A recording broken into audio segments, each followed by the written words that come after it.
Sendo eu e você pecadores, como nós poderemos permanecer na presença de um Deus 3 vezes santo? Meu nome é Fábio Ito e este é o Caminhos do Evangelho. Pois bem, Salmo 15 é um salmo que intriga bastante o nosso coração, porque ele vai fazer uma pergunta extremamente importante. Quem pode permanecer na presença de Deus? É um salmo muito importante para a nossa reflexão e até para a gente entender como é que nós podemos, diante de um Deus tão santo, aceitar pessoas tão pecadoras como nós. E eu quero ler esse salmo com você, salmo de número 15, que vai dizer assim, Salmo de Davi. Senhor, quem habitará no teu tabernáculo? Quem poderá morar no teu santo monte? Aquele que vive com integridade, que pratica a justiça e de coração fala a verdade. Aquele que não difama com sua língua, não faz mal ao próximo, nem lança injúria contra o seu vizinho. Aquele que a seus olhos tem por desprezível ao que merece reprovação, mas honra os que temem o Senhor. Aquele que jura e cumpre o que promete, mesmo com prejuízo próprio. Aquele que não empresta o seu dinheiro com usura, nem aceita suborno contra o inocente. Quem age assim não será jamais abalado. Esse salmo é bastante interessante porque ele vai fazer essa pergunta, né? Quem pode permanecer na presença de Deus? E a origem desse salmo, do Salmo 15 e o Salmo 24, que também vai fazer essa pergunta, mas a gente vai estudar esse salmo lá na frente, acontece de um mesmo fato. Que fato? Lá no segundo livro de Samuel, no capítulo 6, Davi vai buscar a Arca da Aliança na terra dos filisteus. Os filisteus haviam vencido uma batalha contra a nação de Israel e eles haviam tomado a Arca da Aliança. E aí Deus havia, desde a formação da Arca da Aliança, dito que era para o povo carregar a Arca da Aliança com varas. Então tinha a arca, tinha 2 varas e era para carregar em 4 pessoas. Mas os filisteus, não sabendo dessa situação, eles carregam por meio de um carro de boi. E eles carregam para lá, para cá, até que eles entendem que aquela arca estava trazendo um grande prejuízo, porque Deus estava se indignando da arca estar ali. E aí eles mandam Davi buscar. Davi vai buscar e vê o povo filisteu carregando a arca no carro de boi. E ele fala assim, poxa, como a gente nunca pensou nisso?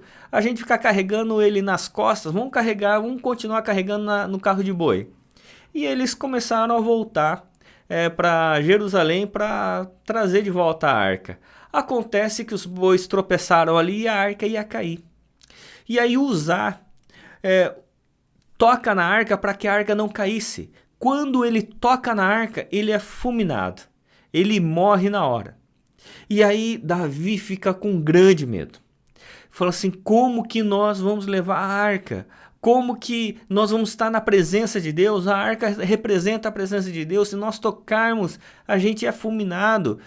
Se Uzá, que é um homem de Deus, um homem dedicado a Deus, aconteceu isso com ele, imagina com a gente.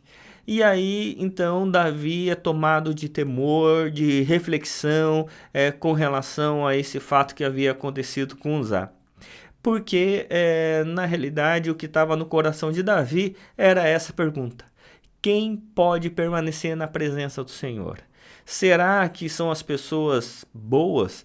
E aí ele até começa a discorrer aqui, né, que quem permanece na presença de Deus é quem não fica prometendo, mas quem promete quem cumpre, quem não empresta o seu dinheiro com usura é com juros, né, com ganância, e ele vai dizendo aqui várias possibilidades de uma pessoa permanecer na presença de Deus. Hoje, com o Novo Testamento, nós sabemos que quem permanece na presença de Deus não é pelas suas próprias obras, mas é pela obra de Cristo Jesus. É pela obra do Senhor Jesus. Não é porque nós somos legais, ou porque nós cumprimos com a lei, ou porque somos bons, ou porque temos a benevolência de Deus. É porque Cristo Jesus morreu no nosso lugar, viveu no nosso lugar e cumpriu com toda a lei.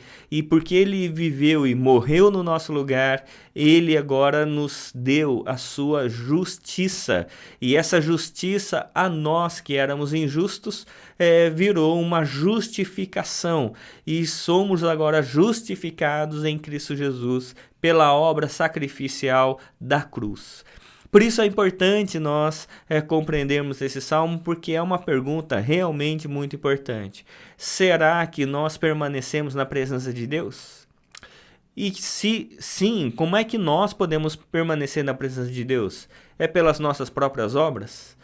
Se nós irmos à presença de Deus com as nossas próprias obras, nós somos fulminados, porque não há possibilidade de um pecador permanecer na presença de um Deus 3 vezes santo. Como diz lá em Isaías 6, né, onde os anjos cantam: Santo, Santo, Santo é o Senhor dos Exércitos. Não há possibilidade de eu e você permanecermos na presença de Deus se Deus não der a nós a sua graça, se Deus não der a nós a justificação pelos nossos pecados. E é só por meio de Cristo Jesus é que nós podemos nos aproximar do Senhor. E aproximar com ousadia, como vai dizer em Hebreus. Aí sim, nós nos aproximamos diante da presença de Deus com ousadia, porque agora nós fomos resgatados, fomos perdoados, fomos redimidos e agora nós permanecemos na presença de Deus não com o medo, mas com o amor, com a gratidão de quem sabe que não merecia, mas agora, pela graça, permanece na presença de Deus. Que Deus derrame da sua paz, do sangue do Cordeiro sobre a sua vida, sobre a minha vida, que nos limpe de todos os pecados e possamos nós confessar que Jesus Cristo é o Senhor das nossas vidas. Que Deus assim o abençoe. Em nome de Jesus.